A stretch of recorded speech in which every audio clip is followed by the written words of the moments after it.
This week on the Push Willows podcast, we talk the Liver King, velocity-based training, and we have a mass tasting of protein bars.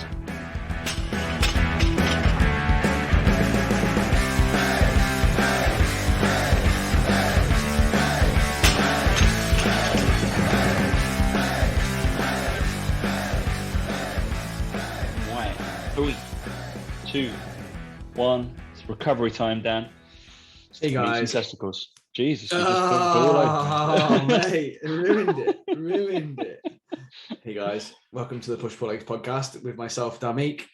Me, Tom Hall. I was about to say I'm going to go eat some testicles in the Liver King style, but well, you see how I didn't even know that was an introduction video. I just thought you were just telling me what you've been doing. I didn't realize it was about the show. Almost 300 episodes, and it's possibly the first time you talked over me whilst I was doing my bit.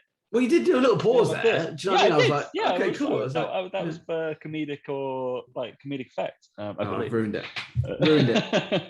Timing's lost on you, mate. Jesus. I can only apologise. What is going on? Oh, not a lot, mate. I'm just about recovered from my golf session at the weekend. Still fuming.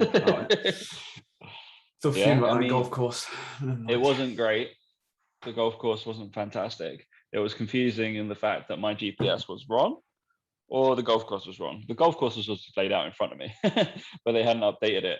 But he did, like the lad said that they'd only reopened recently, and then they changed the holes around. I was like, brilliant! This is going to go well for an updated app. I just feel like, do you know, like with golf course, right? I get it's the winter, and I get all that sort of stuff, right?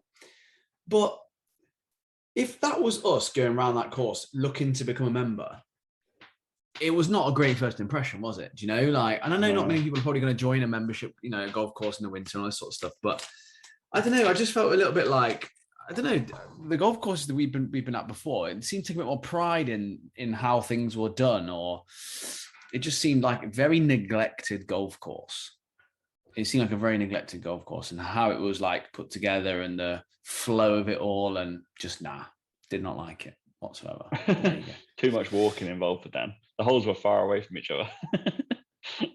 Yeah, just I don't know, just like a lack of any sort of help for anyone. Like I think it didn't help that neither of us played that well. So obviously doesn't help, does it? It was a little bit cold. It was cold as well. So yeah, hopefully that's not a problem for me in a few weeks' time. Exactly. And I've got a list of one of my clients. He lived in Dubai for like 10-15 years. So he just wired me a little list of some courses, and then he knows a couple of golf pros out there to hook him up. So he was like, yeah, no worries. I was like, lovely. Go see what's going on. I might actually have to give him the contacts to you, but you might have to, mate. You got to come out and play first. That's the first thing. Correct. Yeah. So it'd be lovely. Flight booked. So that was the weekend. That was exciting. How is gym life? You working hard in the gym? I've been gym this week. Been too busy so far. Like I said, with all the move and everything, anything in my diary that's not completely necessary for like work is just being hijacked at the moment for other things. It's just like life takes over. These weeks happen, and I know it's only temporary. I know that if I wasn't for that, I'd be going. But like I've had to move. I've got a funeral on Thursday, so I've had to move all my check-ins like to today. So then I can't go. I usually go today. So I couldn't go today. Obviously can't go tomorrow. I'm doing check-ins all day. Then I got the funeral. Then Friday I'm busy all day with check-ins, golf lesson, all these things. And then at the weekend I'm driving to my dad's, see him for the weekend before I leave. So there's like a week I can't like. And look, if I wanted to get up at 4 a.m. and go and do something, I probably could. But it's one of those where it's like I don't care enough like, at this point in time for that. And then the week after is again the same again. It's gonna be like Monday, Tuesday. I should be able to get a session in, but something might come up, and that's more important. But yeah, we'll see. We'll see how it goes. But I know that once I'm settled in, it'll all go back to normal again, so it's fine. Yeah, won't lose that much gains, mate. I think you'll be all right. What about you? You managed again? I have. I'm almost up to date on my everyday athlete plan that I'm doing along with a fair few bunch of other people. Which is lovely. I'm 1 day behind. So I've done I did my day 1 today, but I meant to do that Monday, Tuesday, Thursday, Friday. I meant to be my training days, but it's fine.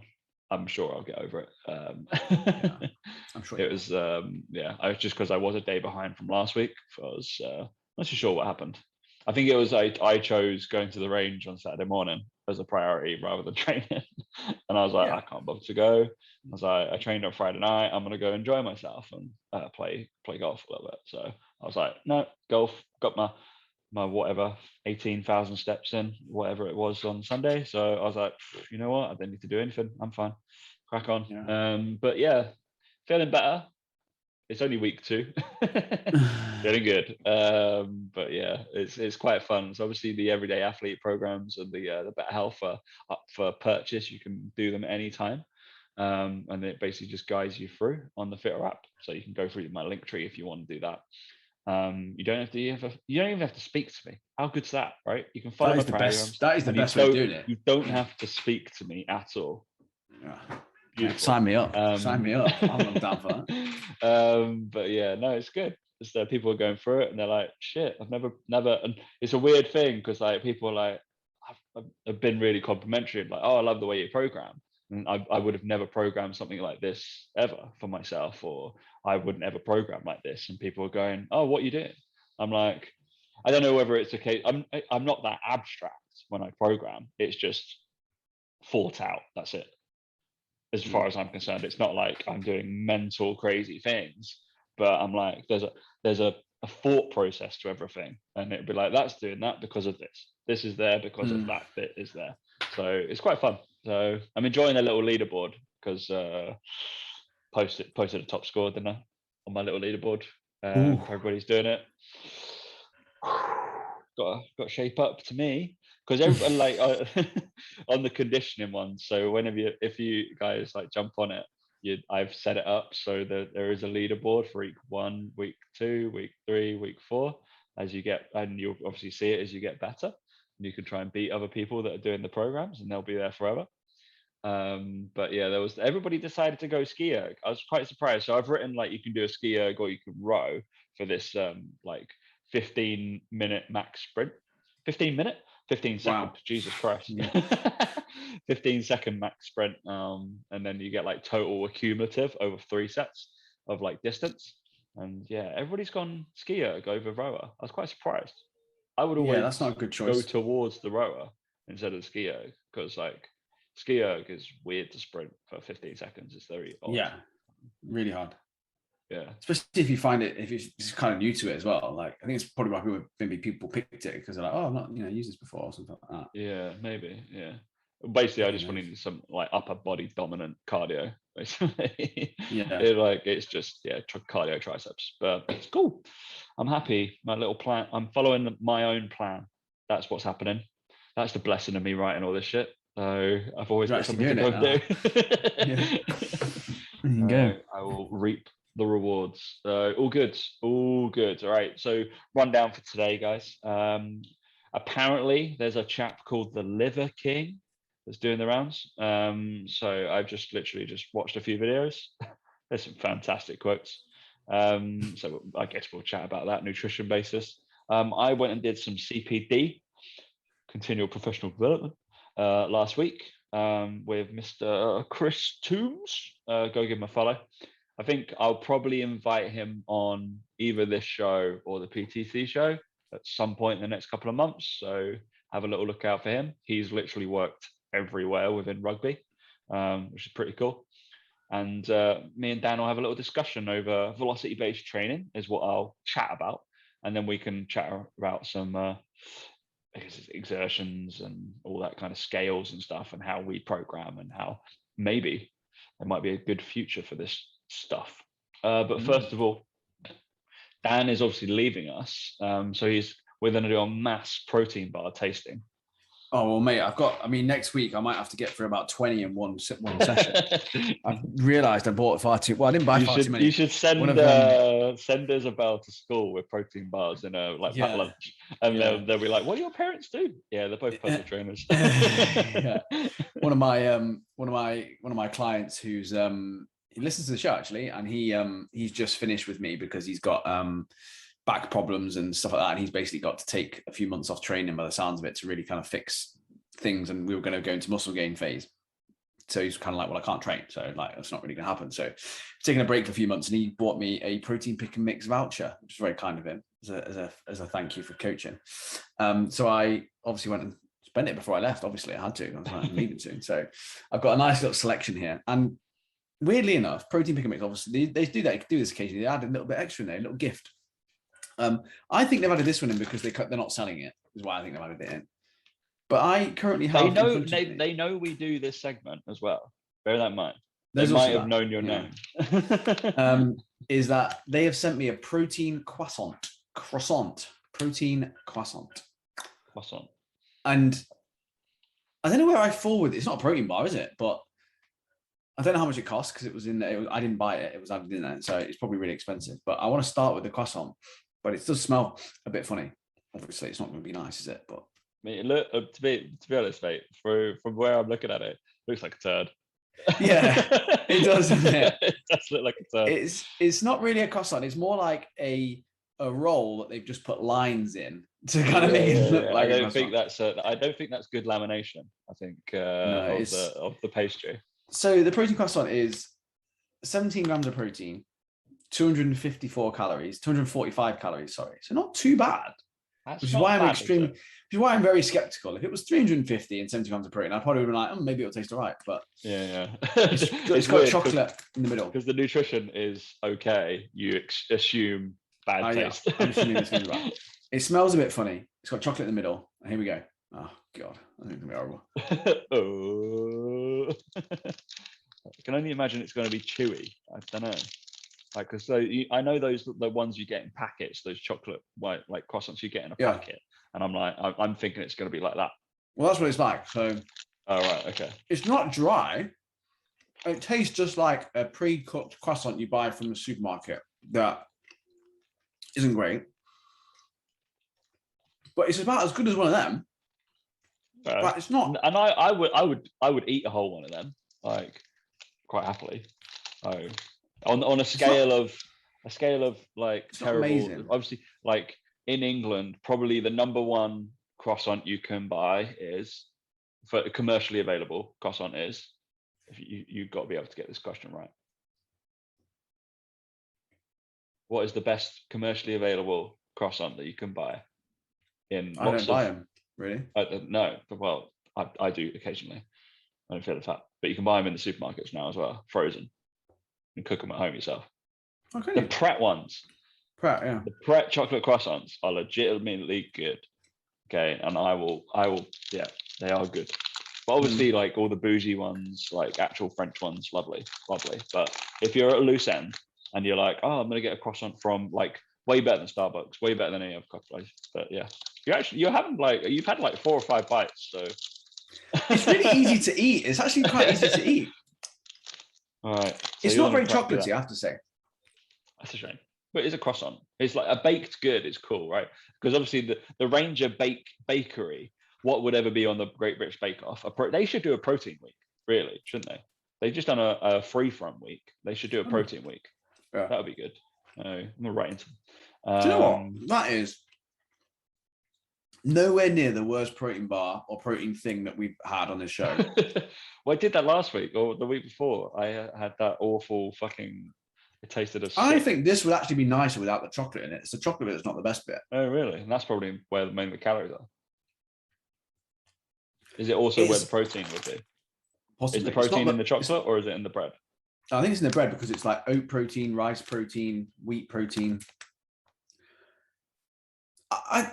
There's as a concept, it's got legs to it. I think that. Yeah. I'd put it this way: if it was this or a Quest bar, this every day. Every day.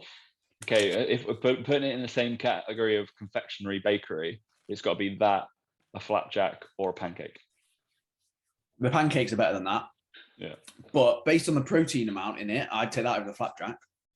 Because the flapjacks are really dry. That's not dry in any way. Flapjacks are dry and worse protein and more calories. So, yeah. All right, so I've got a few from... So I nipped out to Holland and Barrett because I saw that they have their own protein brand now, or own protein bar, which is called, it was obviously like at the front, Like the protein bars and all the good ones, like the Grenade and blah, blah, blah, PhD are all off to the side next to the protein. And these ones are at the till. They are the PE bar, and they are made by Holland, manufactured in the UK for Holland and Barrett. So it's just going to be interesting. So I've got this. It's called the PE, the bar. High protein, low sugar, 21 grams of protein, 193 calories for all of them, which is pretty good as a ratio. Vegetarian friendly. I've got a chocolate orange, a salted caramel, and a cookies and cream. Yeah, all quite standard flavors, really, aren't they? They are quite standard flavors. So I'm going to go for a little a chalky orange right now. So yeah, I think it's going to be dry. That's what I think. It's going to be dry.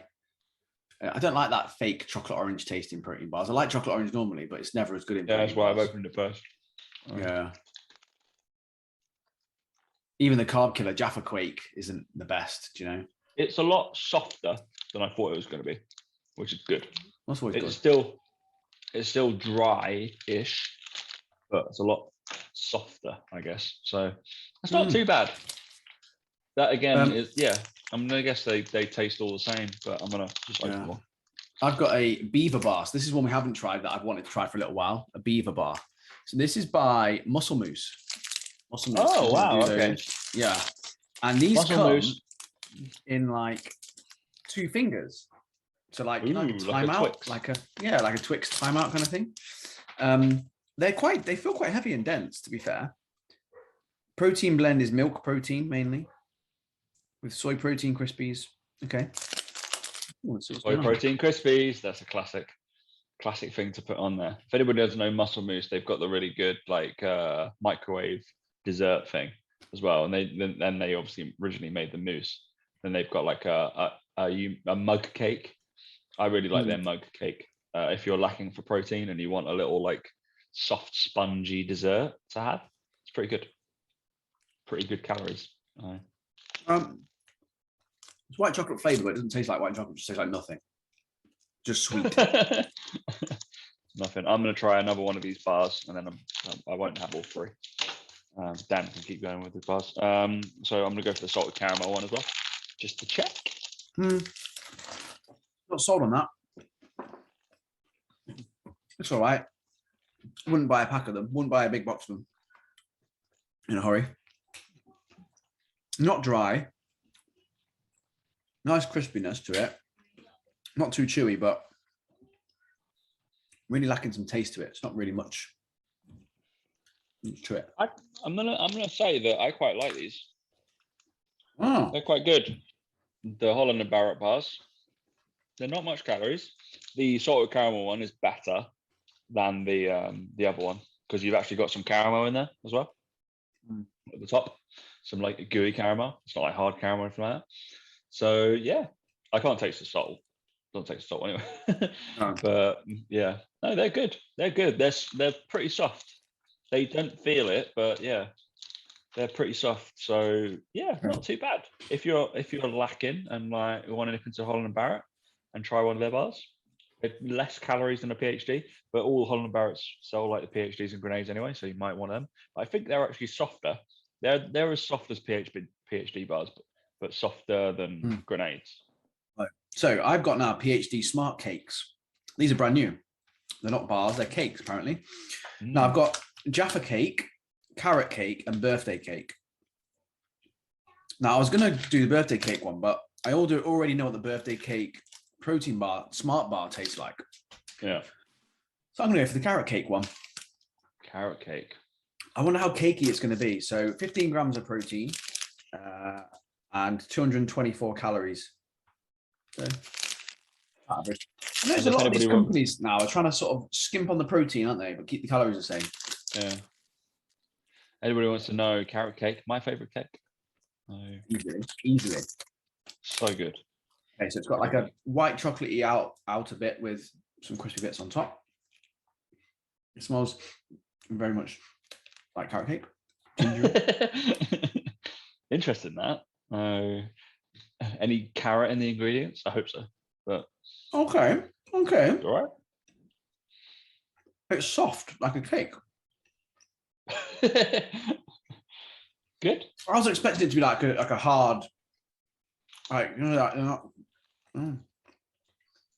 it's a bit like a Fiber One bar in that texture. Softness. Okay. Yeah. I quite regularly have the Fiber One bars. Because they're only like 90 calories. Yeah, she's got little like candied orange bits on top of it. I'm impressed with that. Decent. Good. Not a bad round. Not a bad round today. No. The protein snacks are coming along. Coming on better. There's no dryness to that. There's no chewiness. It's soft. It's a bit more like a cake. It tastes like carrot cake. Which is what you want from a carrot cake product. I was skeptical. Oh, you're always skeptical. I have to say that's decent. That's better than the Beaver Bar. That one. Who came up with that name? No idea. If you like cakes and you like protein and you don't like protein bars so much because they're too chewy, get on them. How much are they? No idea. Okay. No idea for a box. I'll find out for you. But it's just because like they enter the cake category. I think Protein Pantry are in the cake category, and you're like, This is true. This is true. Probably won't be as ready available though, will they? What, Protein Pantry? Yeah. Correct. Yeah. Smart cake, carrot cake was £2.75, or a box is £24. Okay. So they're a good couple of quid cheaper, aren't they? They do a salted caramel version, but I didn't buy that one because everything's fucking salted caramel, isn't it? Everything is salted caramel, right? It's like salted caramel, cookies and cream. Yeah. Oh, great. Oreo. All right, great. Mm. Pretty standard, but from a pleasant experience of eating, I guess we should move on to this lad who decides to eat raw meat the whole time.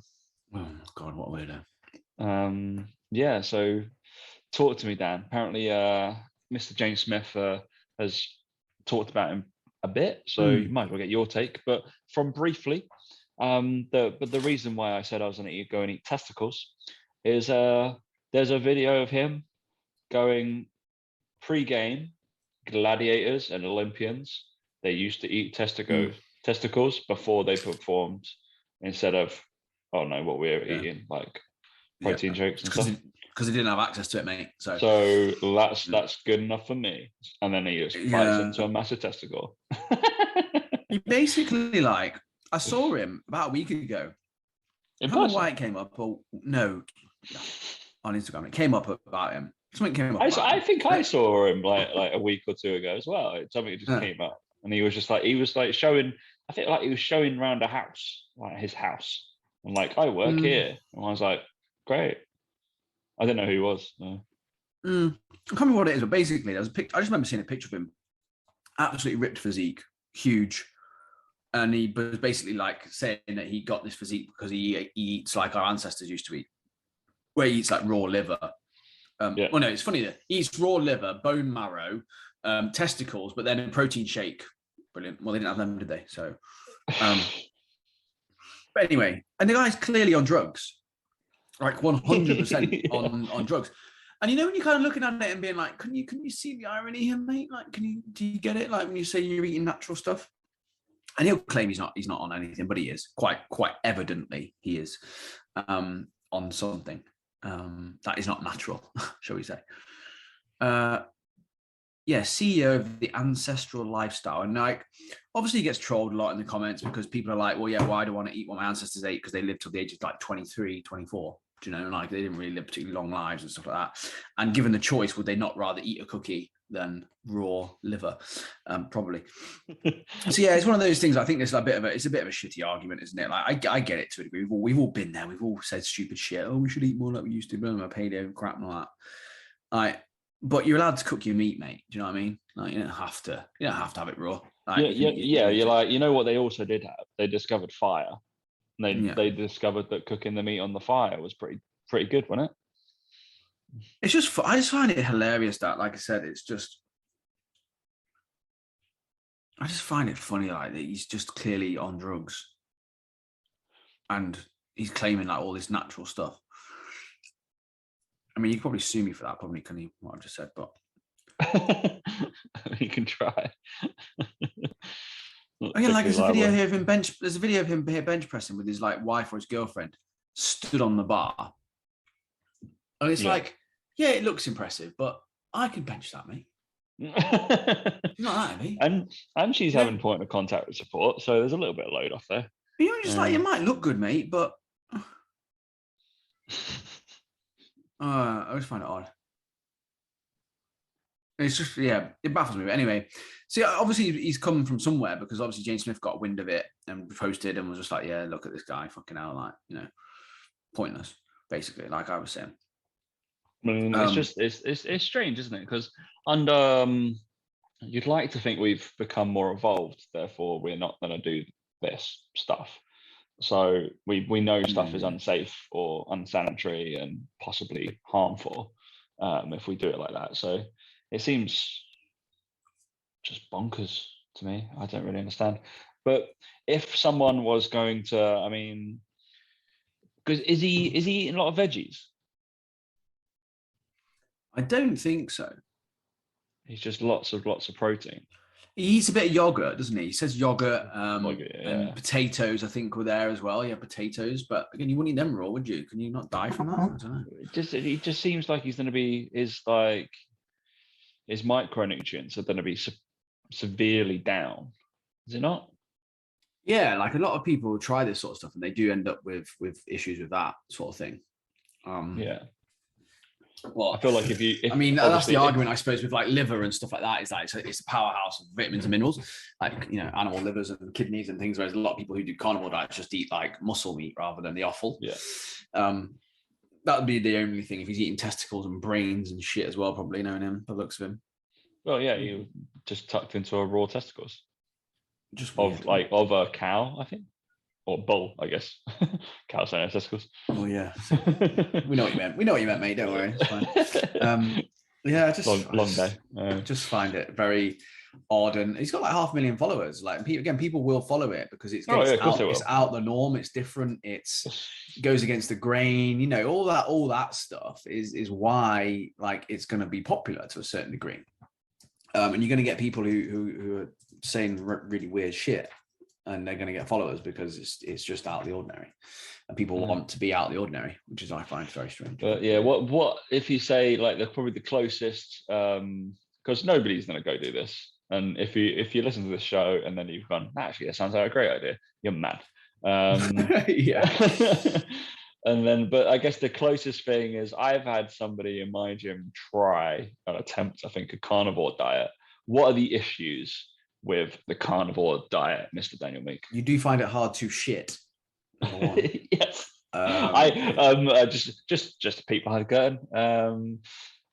From my birthday, I was out kind of 3 days in a row, and I went to Smokestack. Is amazing, but Smokestack is a very meat orientated restaurant.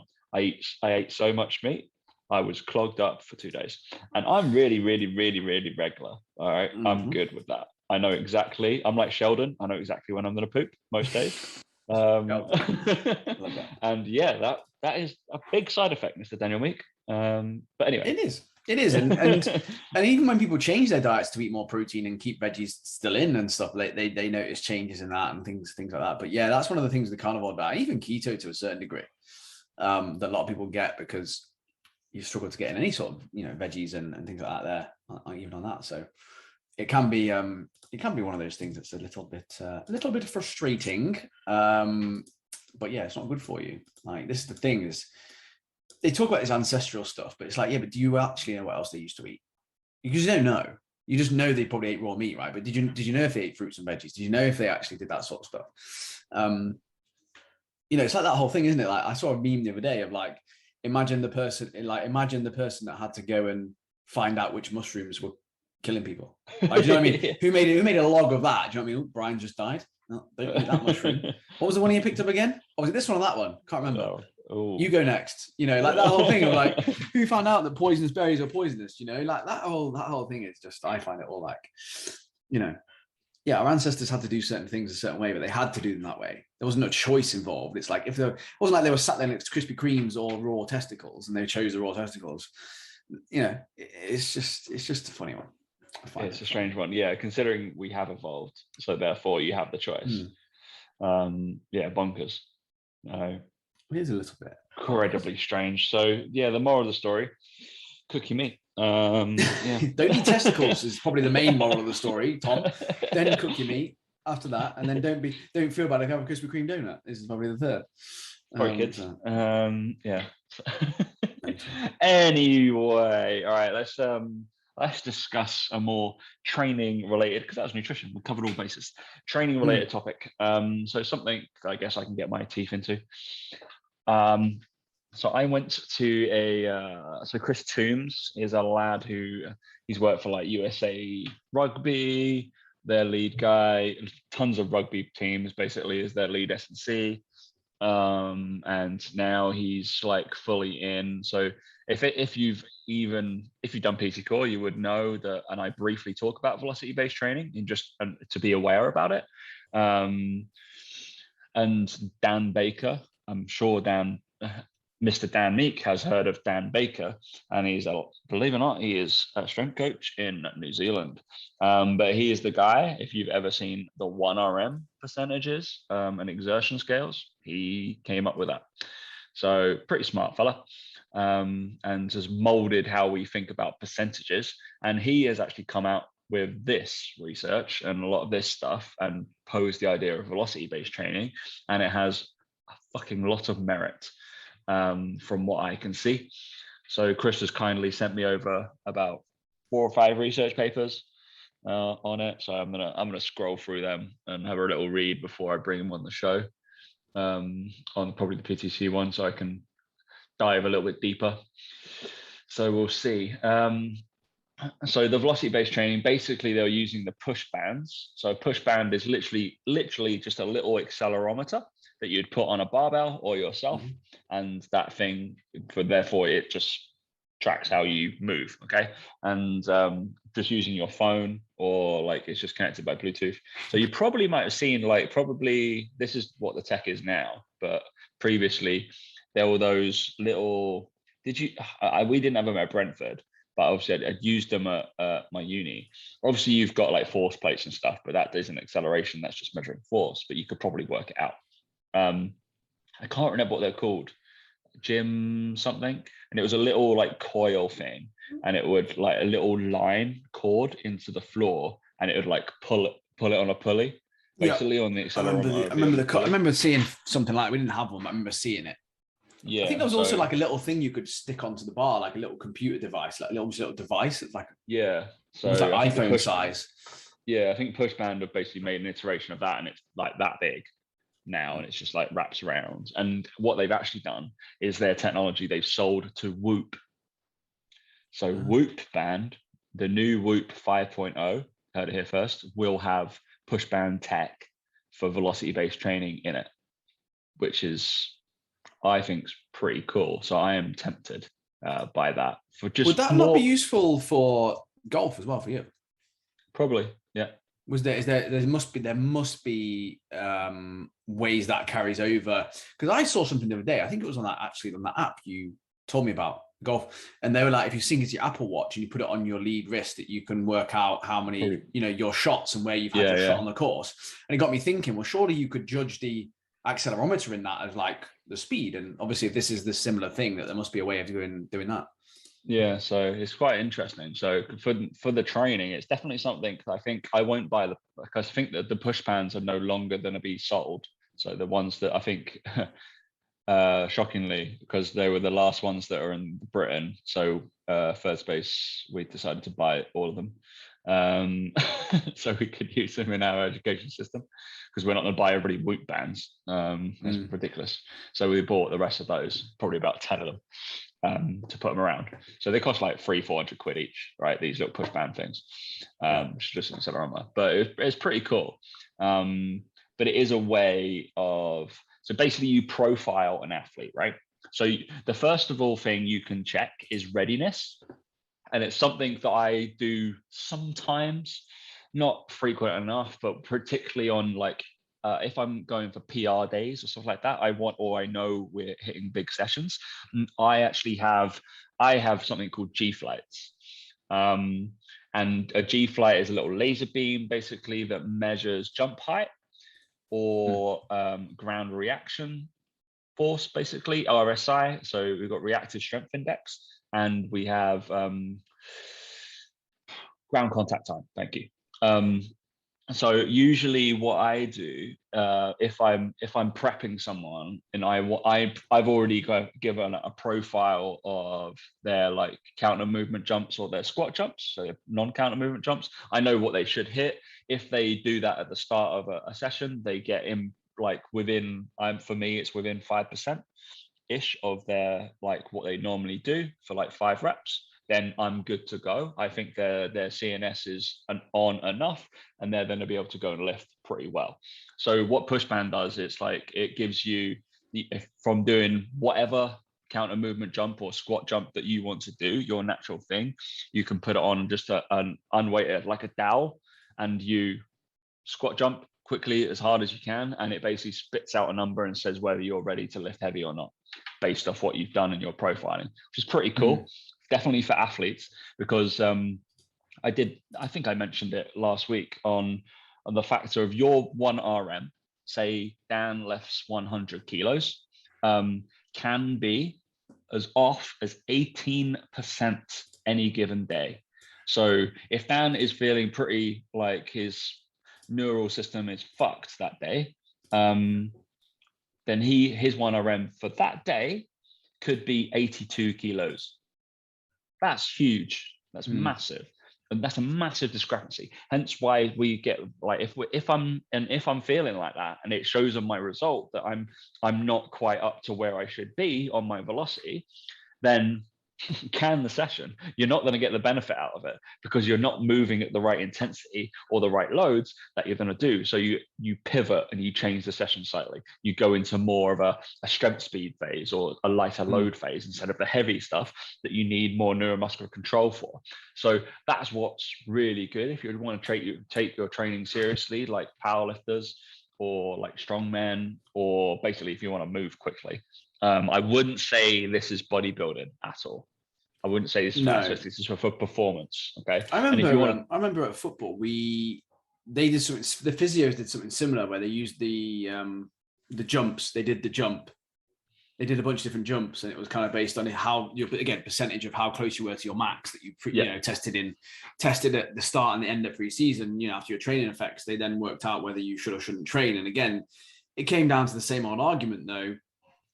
With this sort of stuff, where in the team sports, it came down to the same argument, which is, but if he feels okay in himself, and and the manager wants him to train, and he's got to do tactics and stuff, it's like, well, he's going to train. Their argument was just that they were collating the data so that they could then reinforce that and go, well, is it reliable? Is it actually something we can use that we're going to be able to see? Okay, do we see patterns before someone gets injured, for example? Do we see patterns before someone starts going through a bad form or whatever?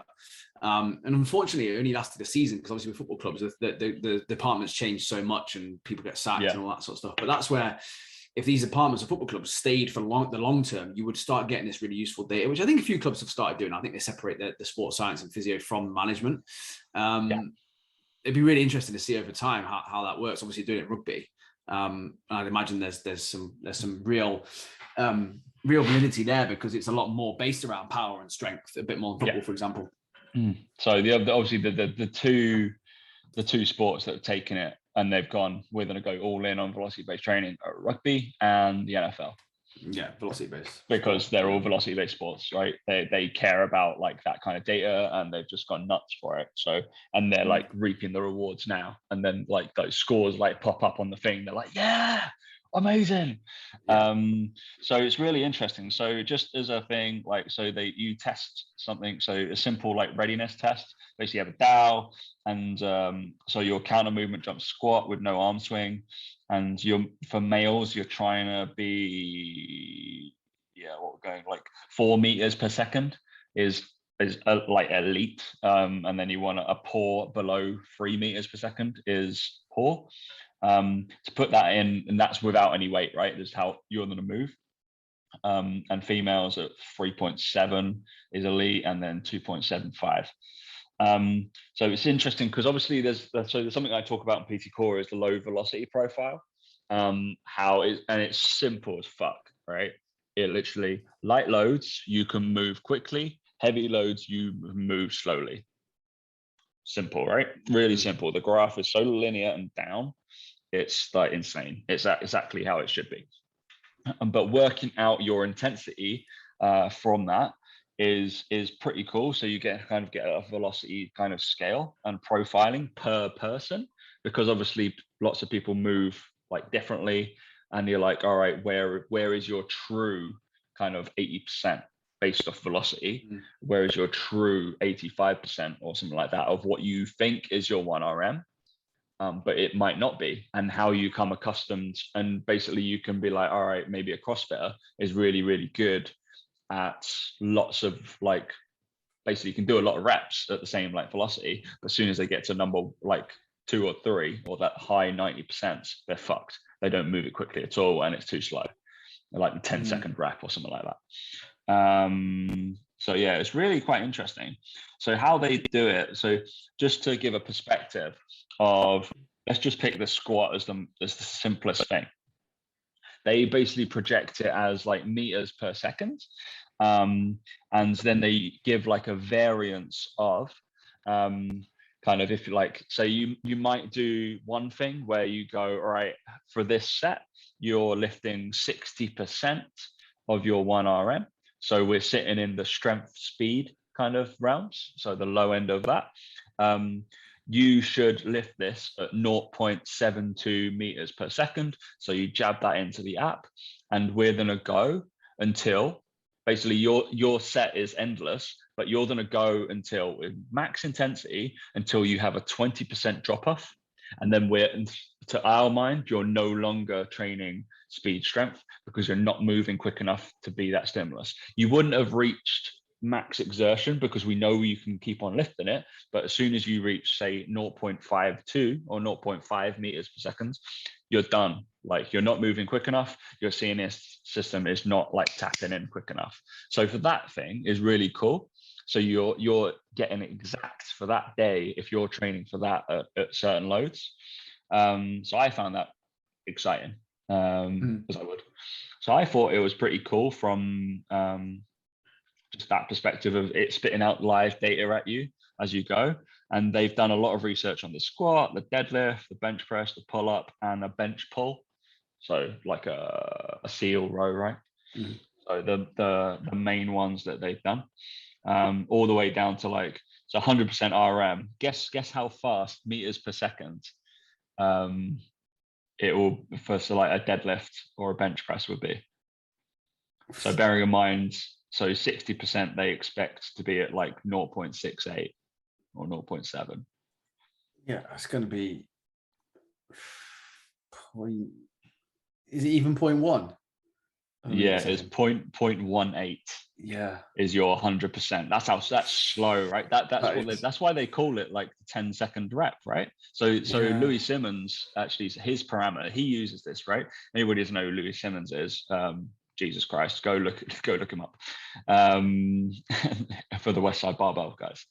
And then they actually use velocity-based training and velocity-based profiling, but they have a lower one for that. Theirs is 1.2. So that's a 10-second repetition. Literally, they're pulling that, and they're like, you've seen a deadlift that is that slow, and it feels that slow, and you're like, you're still moving it as fast as possible. That is what it's like there. Okay, so it's interesting for the fact, and it's something that I have been preaching to my trainers, and I do for my clients for the last 6 years, maybe, is intent in moving. And I will want you to move that fucking thing as fast as you can with as much intent as possible. I don't want you to move slowly. I want you to move powerfully. Yeah, we can control the weight down, absolutely fine. But I want you to move with intent, because we're trying to get the biggest bang for buck Basically, it's that like minimal effective dosage kind of thing, right? I'm going to get the biggest bang for the buck, and I want you to train to the level you can, and then when we drop off, we'll go do something else. It's just like, all right, I need full effort, please. I need it like all the way. If you half-ass it, my machine's going to say that you're already too tired and you've not lifted quick enough to what you should be. So that's the other thing. If you're one of Tom's clients, watch out. The human mind, if you don't lift quick enough and you do like a dodgy rep, it's going to be like, all right, you're done. It's interesting. So I like the drop off aspect of it, and then like it like flashes red. It's like, you're moving too slow. Stop. So that was quite cool. But yeah, look out for it. If it's something that interests you, we'll get Chris Toombs on, have a little chat about it. And there's a few research papers out there. So go look at him. I can't remember what his Instagram is, but yeah, I follow Chris Toombs in my following, and then you'll find him. I follow him. Nice lad. But yeah, it did bring me onto the thing about velocity. Well, the velocity-based training is like the exertion scales. And sorry, I believe my girlfriend was just turning the lights off and on through Alexa. So brilliant. They've just gone dark again. So I'm sitting there. There we go. Tom's gone. Finally. That is a good look. She's just realised what's happened as well. And she's looking at me through the window like she doesn't know. There we go. My light's on. Yeah. She doesn't. She's going to keep doing it. 100%. No, she's going to keep turning it on. But yeah, so brief, let's explain, because people, so it's another way to measure exertion, load, and stuff over sessions, right? Essentially. And it's a fancy way. And 100%, if I have like 10 in-person clients, 2 I might use it on. Just bear that in mind. And I'm a performance-based trainer, I guess. Yeah, there'll only be like 2 or 3 that I'll be like, they'll get a benefit out of it. I'm not whipping this out for everybody. Jesus Christ, that'd be awful. No. Yeah.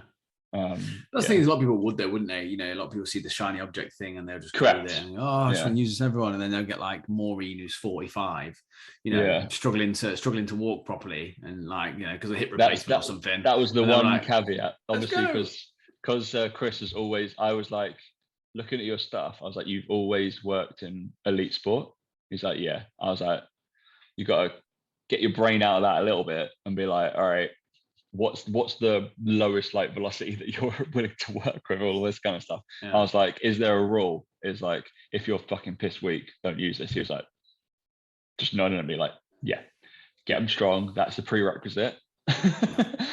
And then we need to know what strong is. Be a good coach, get them fucking strong, and then you start using this. Okay. So have your baseline like movements hit for a certain amount of load. If they cannot goblet squat 20 kilos, do not touch velocity-based training. Exactly. Yeah. So yeah, it's interesting, but it brings into light of like, so the R&R scales, reps in reserve. Do you use that? Which ones do you use, Dan? Like I've got the obviously velocity-based training, reps in reserve scales, percentage-based stuff. I guess exertion scale, that's still reps in reserve, RPE scale, and you've got the MRV rubbish. You can see how I think that's great. What do you use?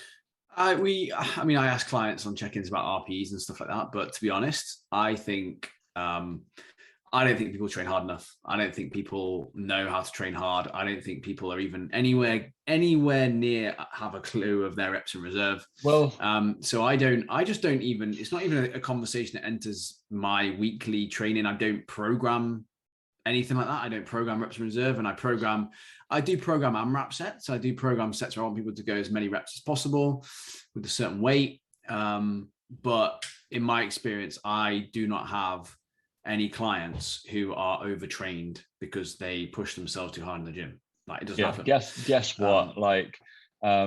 With my in-person clients and majorly most of my online I've ever had, apart from powerlifters, haven't had to plan a deload. No. I just don't like. Never written one in. I get clients who, when it comes to their deload in week 6, they're like, "Oh, I feel good for a deload. I do feel like I needed it." And I'm like, "Good, that's fine. I know you're training hard or whatever." Yeah. But I just think most of my clients training 3-4 times a week, they're not, they're not bodybuilders. They're not trying to peak for anything. I know that they're going to have dealers. I know they're going to get little niggles. I know they're going to have weeks where work takes over. I know they're going to have weekends away on holiday, 4 or 5 days away.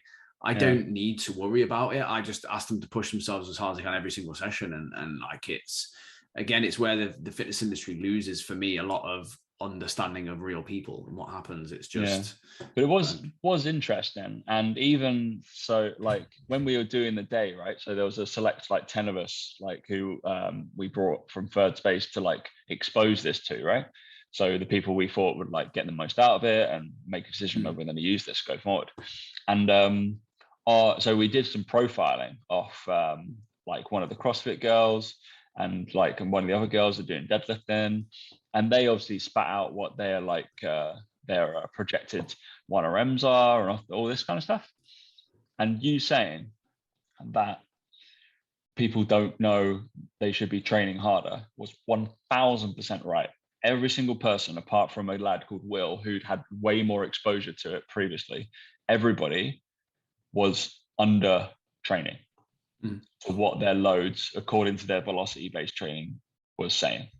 They were like, at least 2 to 3 reps left in them based off what they were doing, based off the velocity they were moving the barbell. It's just brain tells you to quit over what your muscle can probably do. 100%. And this is the thing, is like we say it all the time to people, like reps in reserve, right? For you to have 0 reps in reserve is someone holding a gun to your head and you couldn't do another rep. Like, and we can't get there as humans. You can't get to that place unless you're a bodybuilder with that sort of passion and drive and desire, powerlifters, elite level athletes, that kind of thing. I'm not saying that everyone listening to this doesn't know that level. There might be 5% of you who do know that. But I also know myself when I train. I know myself when I train, and I'm like, I could have done an extra rep if I really wanted to, if I really wanted to. But I'm like, actually, do you know what? I know my shoulder's in a decent position here. I feel comfortable. I've trained pretty fucking hard. There's probably 1 or 2 reps in reserve there. I'm just going to stop. And that's fine, because you can get great results with reps in reserve, like 2-3 reps in reserve. That's great. You can still get good results with it. But people don't know that. They don't get to that point. They think that failure is 2 reps in reserve because that's what they fail on. That's what they stop on. And it's not. There is actually, it's in terms of research out there kind of now, there is more benefits to training slightly submaximally and keeping, it's basically keeping them coming in. You'd rather keep coming in 7 like as many times, like we've said, right? We said about recovery protocols and being like, no. If you microdose, you're going to be able to come in 4 or 5 times a week and train full body, that kind of thing. Don't smash your CNS that day, train to failure, and then not being able to train it for 72 to. And this is why people don't train. This is why people don't get the results, though, is because what they do is they train with about 8 reps in reserve because they know they're doing chest day and they know that they've got to do hundreds of reps. So they never really go to true failure. The volume they're doing is not actually very good.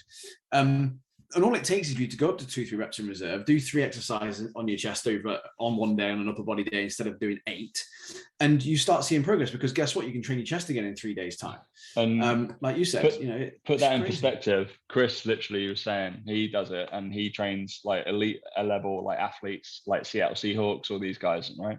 And he was like, I do three working sets with them, possibly. It's like, personally, he only did 2. He was like, yep, that's enough. They got training again. Honestly, like the amount of my clients who say like, oh, is that it? Or is that all you're planning? Is that all the sets I've got? Is that all the things I've got? Is that all the chest exercise I've got? And I'm like, fuck me. Like, yes, it is, because that's all you fucking need if you do it. Again, if you do it properly, if you train properly and train hard. And it comes back to this whole thing about full body, upper low and stuff like that as well. Now, like any of my clients will notice a lot more recently, I'm programming a lot more full body, a lot more, even for 4 days a week now. Even at 4 days a week, I'm starting to experiment with it, because I genuinely have seen very, very good results. And in terms of recovery as well, I haven't had many clients break down from it or feel like it's too difficult. I think there's a mindset to it where once you start training your body as a whole and you start realizing, actually, my body isn't as sore as I thought it would be. And actually, I can just train properly. And you realize that actually a lot of these lifts, you do need your whole body. And I think it creates much stronger people. Movements, in terms of exercises that and weights that they lift go up quicker in full body than they do in doing sort of like push day, pull day, all that sort of stuff. And I think I've just got a lot of clients who train 3 or 4 times a week, to be honest. So it kind of fits really, really well. Anyway, like I wouldn't do 5. I think that is too much, full body. But again, I see a lot of people, a lot of athletes who CrossFitters primarily, they train full body. They train every fucking day. They're mental. Yeah. And yeah, their recovery capabilities are higher. And yes, their training age is higher. But it just shows you that it can be done. And that I think it creates a much more rounded strength. I say strength profile, but I mean more as in like the whole body and stuff. Like I think you have less weak areas. Do you know those people who are like, oh, I've got a bad back, or I've got weak glutes, or I've got weak this? It's like if you train full body, you don't have a weak anything. You just get strong all over. Yeah, I'm really liking it at the moment. I think there's a lot of merit to it. Whether it's because I've been doing it myself a lot more recently, maybe there's that, but I've always kind of known it anyway. I've always programmed a lot of clients full body stuff, but I think this sort of thing just highlights that. Really is like, look, it's worth doing from that point of view, because you realize how much that your whole body is taken into account. Like you said there, when you're doing the squat and you're doing the testing, it's not just your legs that they're testing there. It's your whole body and how your whole body's feeling that they're testing, whether you're going to be able to train hard enough or not, and all that sort of stuff. So I think that's the same sort of thing with that. Beautiful. All right, mate. Let's bring it to a close. Any other business? Not from me. Not from me. No, not from me. Everybody who's programmed to do stuff, go do it. That's pretty easy. Yeah, go do it. Thanks, Mr. Guys, and we will catch you next week. See you later.